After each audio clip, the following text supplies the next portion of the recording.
Culture, Our People is a series of 5 videos introducing teachers to First Nations and Métis culture and communities. The series covers key areas such as communities, protocols, relationships, learning, and symbols. In the episodes Speak Out, students voice their opinions and experiences through candid interviews. We are a culture of rich stories, great celebration, and various historical challenges, which have all contributed to our culturally diverse communities today. We want our teachers to feel confident and comfortable in our communities. We are looking forward to sharing our history and values with you.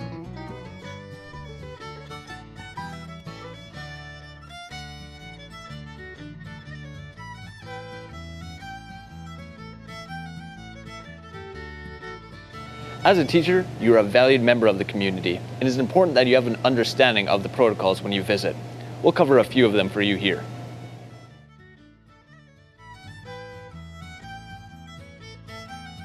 You have to be able to live in the community or come to the school in order to know what it's like.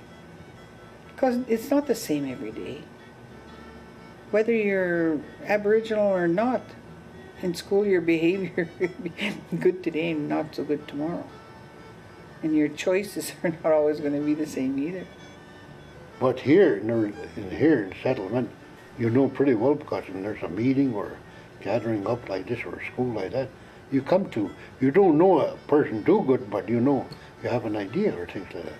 That's where I'm saying. That's where it should be more communicated, to talk to people. You talk to, you're not scared to go and talk to a person or things like that. That's what I'm saying. You make friendship right away. Maybe he's not your friend, but at least you talk to him. And he'll reduce himself or things like that, yeah. And that's what you look for in your community, somebody that's willing to partake and to learn more of what your community has to offer you.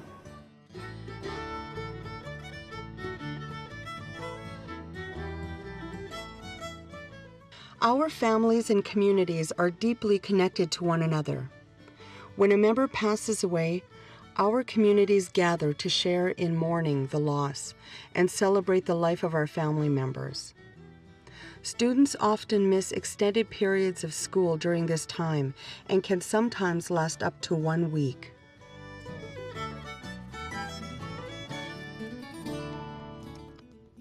The men in our communities were hunters and fishermen, and they went to war to protect their families when necessary. The women took care of the children, built their family's house, and gathered plants to eat and herbs to use for medicine. Both genders took part in storytelling, artwork, music, and cultural festivals. In the past, becoming a chief was a hereditary role, but is now an elected official. There are stories of women who were chiefs but remained unrecognized in the process of treaty making, and since that time, chiefs are most often men.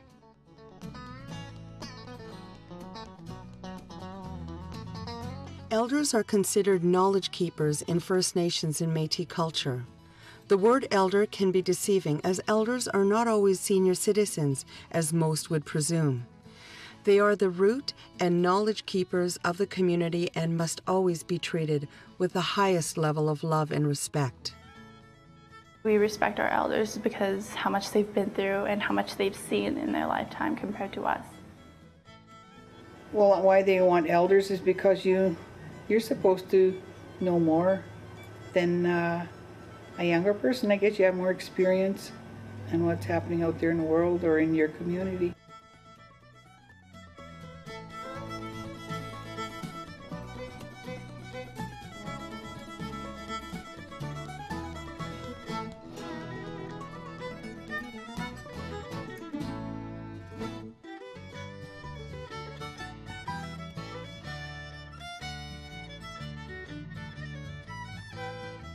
You can sit down with an elder that you haven't talked to that much. You sit down with them and you just ask them to tell you stories, and they can tell you stories all day long, from when they were young and even now. They just phoned me one day and asked me if I would be willing to come up to the school and sit in on their meetings that they have. And she gets me to ask the new teachers that come, like, you know, what things that they might have to do, expect from the kids here and from the parents, and like what is the role of the Aboriginal people here. When visiting with an elder, treat your visit not as a business meeting, but a friendly gathering. Share stories and spend time getting to know one another. Let the elder decide the pace and direction of the conversation. In our culture, gifting is a traditional act of respect, appreciation, and reciprocation for receiving teachings. Tobacco is the most common gift given, as it is an important part of our culture. One should thank the elders for their time before presenting the gift. Different situations call for different timing for giving of gifts.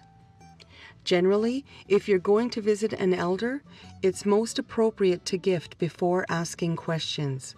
If it is a more formal situation, such as a ceremony or prayer, it is most appropriate to gift after the ceremony.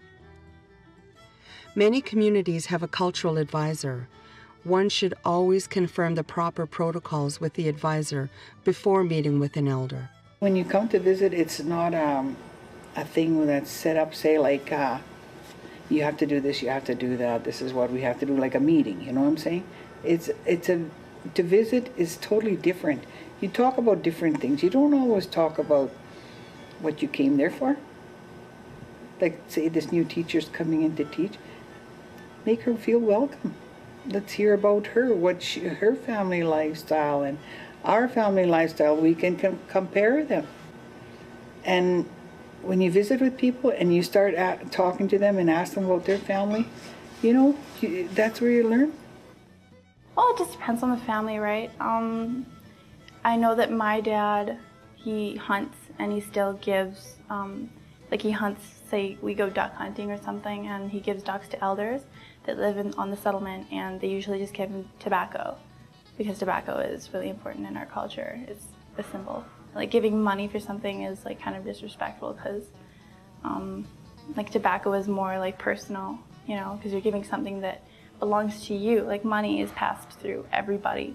Tobacco is something that belongs to you, so you're giving it to them. So tobacco is also used in prayer too. So.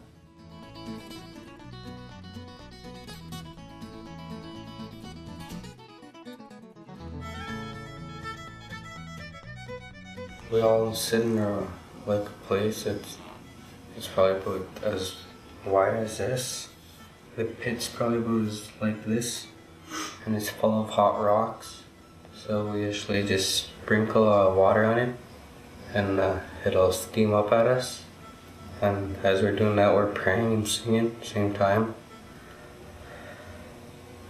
And before the whole sweat starts, we have like a pipe ceremony or something, and then after that we start the sweat, and after the sweat's over you have to shake everybody's hand for thanking them for going to there, and that's pretty much it.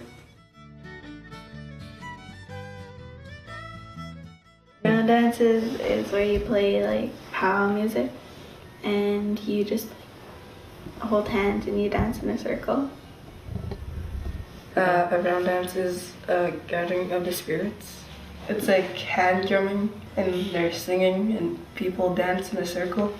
Help like serving people and pipe ceremonies. It's like you sit down on mats and it's really smoke the pipe. Like probably negativity in your body and probably cleanse it, the pipe. And they do like events like powwows and rodeos because it's like such a big thing. It takes like a lot of us.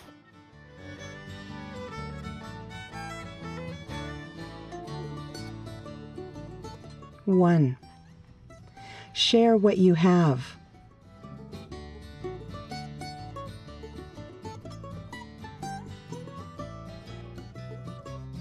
2, help each other.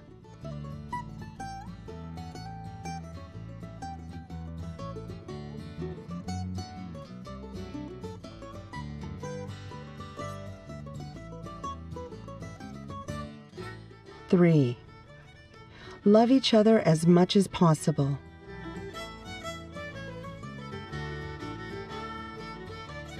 4. Be respectful of elders.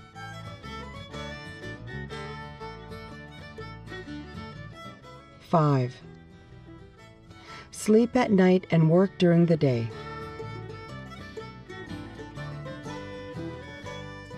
6. Be polite and don't argue with anyone.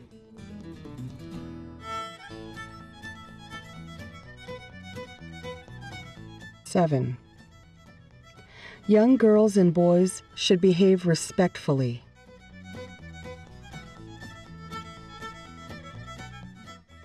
8. Pass on the teachings.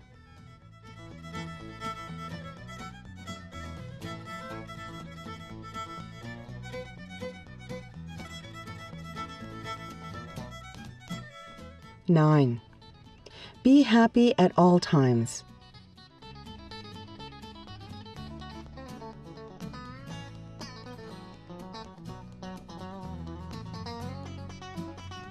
'What's most interesting to remember about these traditions and protocols is that they provide us with a living history of who we are and guide us as we grow and move forward. Most of us are quite happy to share our traditions with you and also help you understand the meaning behind each one.